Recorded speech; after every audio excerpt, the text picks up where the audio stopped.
রাসূল বলেছেন কুনতু নাবিয়্যান ওয়াল আদামু বাইনাল মা'i ওয়াত তিন, আমি তখনও নবী ছিলাম যখন আদম আলাইহিস সালাম পানি আর মাটিতে মিশ্রিত অবস্থায় ছিল। জিবরাইল আমিন এসে একদিন রাসূলকে জিজ্ঞেস করতেছেন, হুজুর আপনার বয়স কত?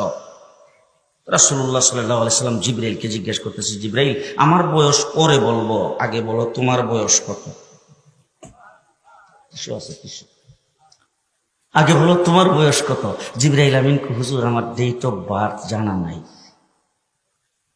বুঝেন নাই? ডেট অফ বার্থ আমার জানা নাই, তবে একটা ঘটনা যদি আপনার কাছে বলি, এটা দিয়ে হিসাব করে আপনি আমার বয়স কত এটা বের করতে পারবেন।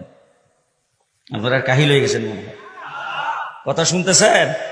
জিবরাইল বলতেছে হুজুর একটা ঘটনা বললে আপনি হিসাব করে তারপর আমার বয়সটা বের করতে পারবেন। যখন এই কথা বলছেন রাসূল বলে কি ঘটনা? বল হুজুর আমাকে যখন আল্লাহ সৃষ্টি করেছেন তখন আমি আরশের নিকটে দেখতাম একটা তারা উঠতো, একবার উঠলে ৭০,০০০ বছর